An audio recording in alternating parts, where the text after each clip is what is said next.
Chers amis, bonjour et merci de me rejoindre dans la Dream Connection.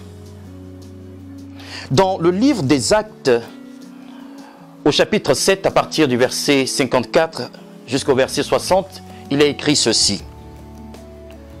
En entendant ces paroles, ils étaient furieux dans leur cœur et ils grinçaient des dents contre lui.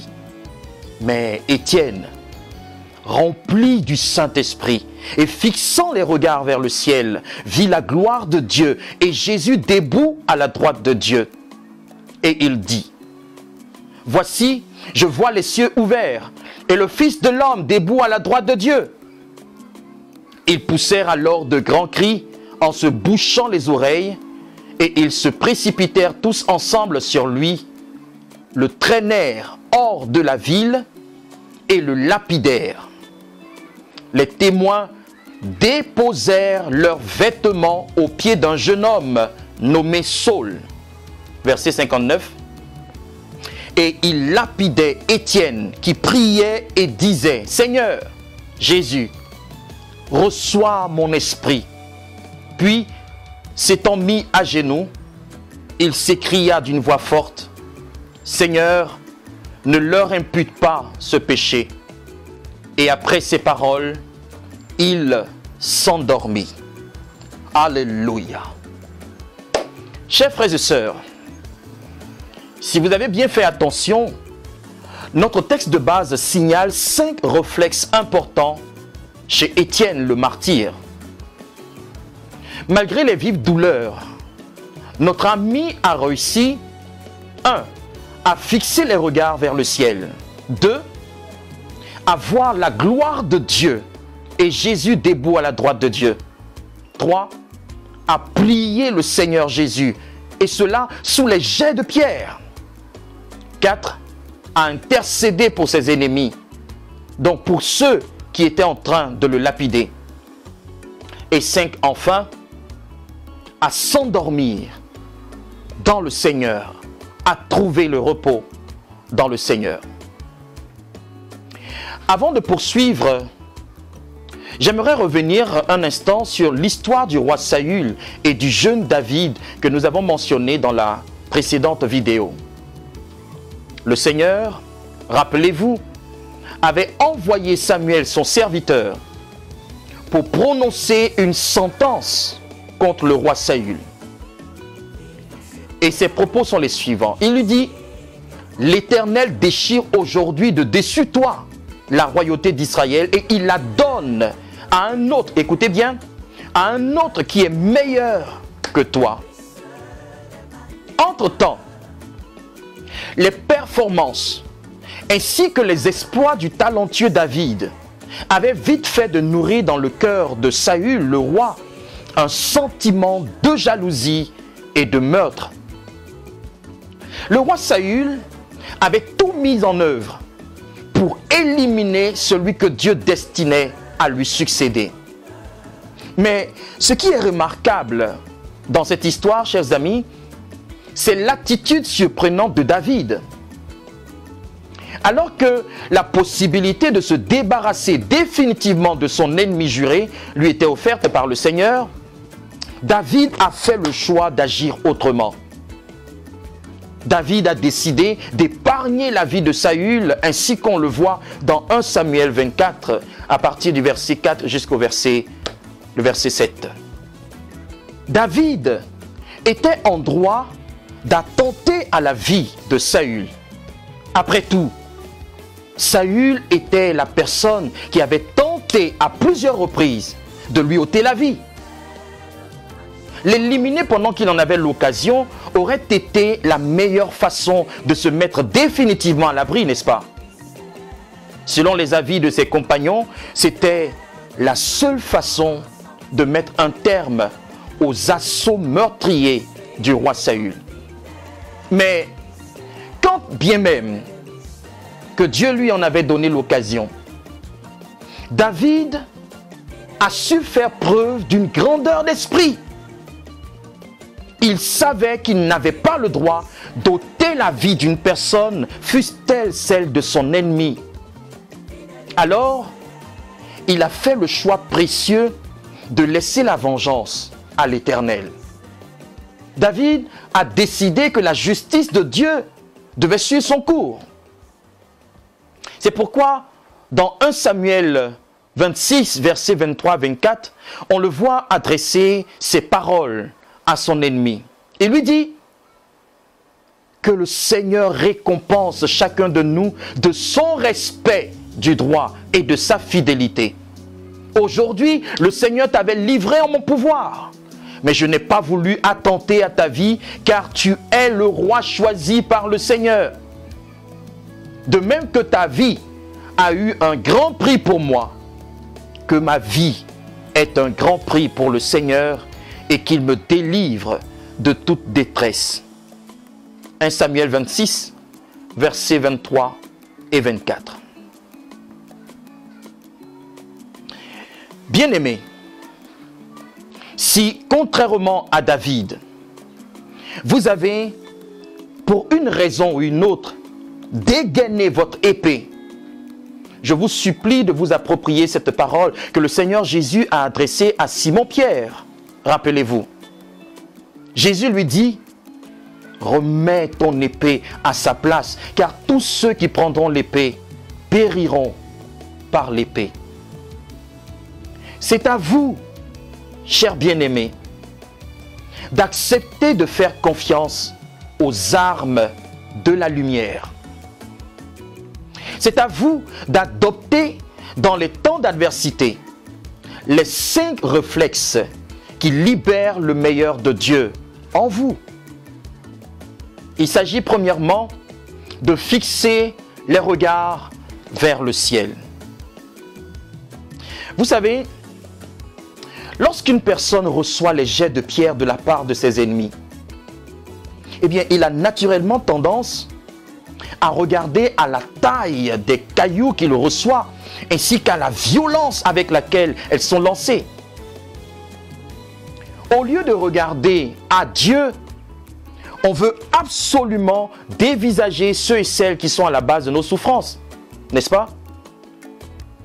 Au lieu de regarder aux circonstances célestes qui président à notre destin, on se laisse noyer par les événements terrestres. Mais on découvre avec Étienne que le mieux à faire durant ces temps d'adversité, c'est de garder les yeux fixés vers le ciel. Alléluia.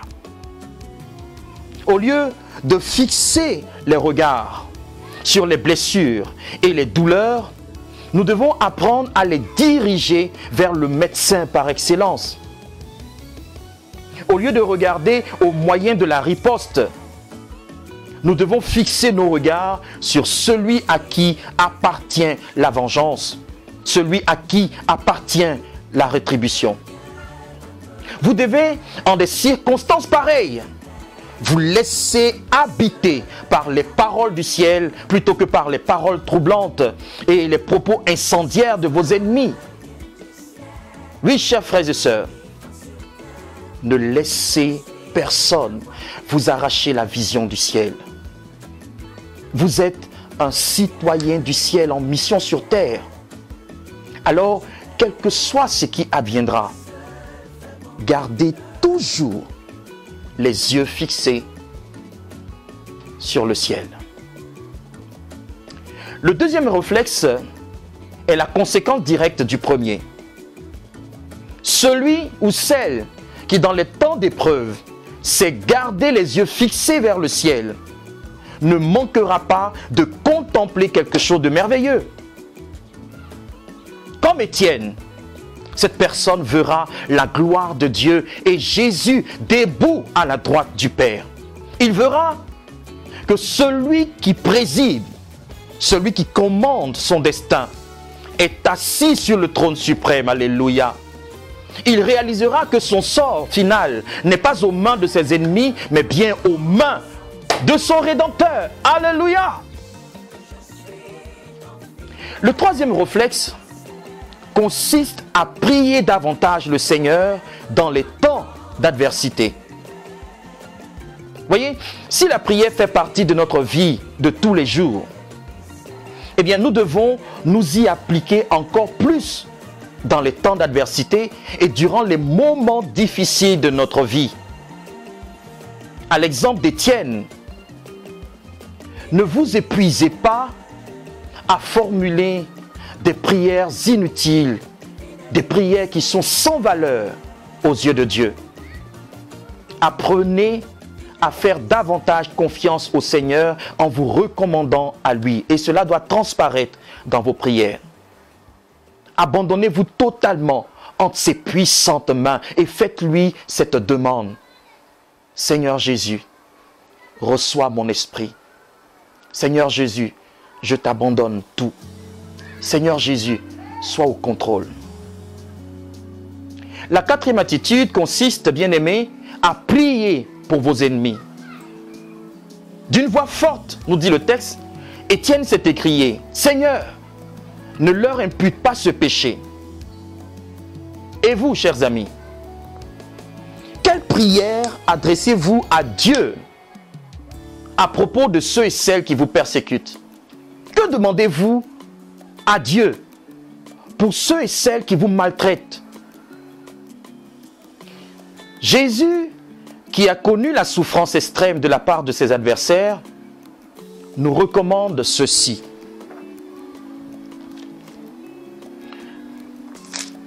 Vous avez appris qu'il a été dit, tu aimeras ton prochain et tu haïras ton ennemi. Mais moi, je vous dis, aimez vos ennemis, bénissez ceux qui vous maudissent.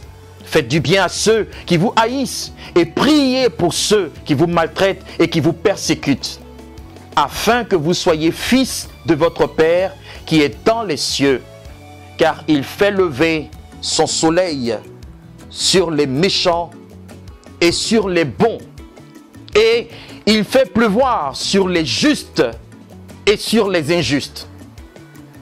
Si vous aimez ceux qui vous aiment, quelle récompense méritez-vous? Les publicains aussi n'agissent-ils pas de même? Et si vous saluez seulement vos frères, que faites-vous d'extraordinaire? Les païens aussi n'agissent-ils pas de même? Soyez donc parfaits, comme votre Père céleste est parfait. Vous trouvez cela dans Matthieu chapitre 5, à partir du verset 43 jusqu'au verset 48. La dernière attitude, chers amis, donc la cinquième attitude, consiste à faire preuve de sérénité, de maîtrise de soi et de calme. Et cela dans les temps d'épreuve. Ceci est extrêmement important. Voyez, si vous paniquez dans les temps d'adversité, si vous perdez votre sang-froid ainsi que votre lucidité, eh bien, vous ne manquerez pas de faire échec au projet de Dieu pour vous et pour les vôtres. Quand le grand Pharaon s'est ravisé et s'est mis par la suite à poursuivre les Hébreux qui campaient près de la mer, la Bible nous dit que ceux-ci ont cédé à la panique et ils se sont mis à crier en ces termes. N'y avait-il pas des tombeaux en Égypte sans qu'il fût besoin de nous mener mourir au désert? Que nous as-tu fait en nous faisant sortir d'Égypte? N'est-ce pas là ce que nous te disions en Égypte? Laisse-nous servir les Égyptiens, car nous aimons mieux servir les Égyptiens que de mourir au désert. Mais le Seigneur, qui ne voulait pas les abandonner à leur détresse, va leur dire ceci: ne craignez rien, restez en place et regardez la délivrance que l'Éternel va vous accorder en ce jour. Car les Égyptiens que vous voyez aujourd'hui, vous ne les verrez plus jamais. L'Éternel combattra pour vous. Et vous, gardez le silence. En d'autres termes, gardez votre calme. Gardez votre tranquillité. C'est de cette manière que le Seigneur va leur accorder la délivrance. Et c'est aussi de cette façon que le Seigneur veut intervenir dans la situation éprouvante que vous vivez. C'est à vous de faire preuve d'une foi ferme dans le Seigneur. C'est à vous de laisser la paix, le calme et le repos de Dieu vous envahir. La Bible nous apprend en Lamentation de Jérémie, chapitre 3, verset 26, que c'est une chose bonne qu'on attende, et dans le silence, le salut de l'Éternel. Et quand on va dans Ésaïe 30, verset 15, il est écrit « Car ainsi a parlé le Seigneur, l'Éternel, le Saint d'Israël. C'est dans la tranquillité et le repos que sera votre salut. C'est dans le calme et la confiance que sera votre force. » Mais vous ne l'avez pas voulu. Chers amis, voulez-vous adopter les 6 attitudes qui font émerger votre meilleur vous, donc votre Saul de Tarse? Êtes-vous prêt à marcher sur le boulevard de l'excellence et de la perfection? Si tel est votre désir, priez le Seigneur afin qu'il vous aide, premièrement, à regarder positivement les temps d'adversité et d'épreuves qui surviennent dans votre vie. Pourquoi? Parce que le Seigneur est au contrôle et il fait concourir toutes choses à votre bien.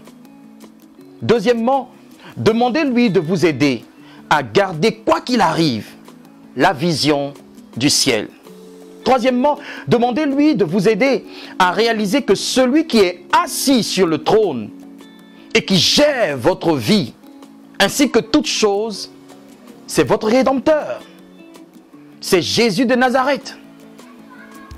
Quatrièmement, demandez-lui de vous aider à lui recommander votre être entier par la prière persévérante et par la prière endurante.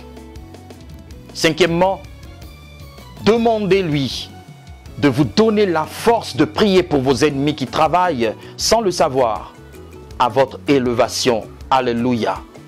Sixièmement, priez afin que le Seigneur vous aide à faire preuve de sérénité, de maîtrise de soi et de grand calme dans les temps d'épreuve.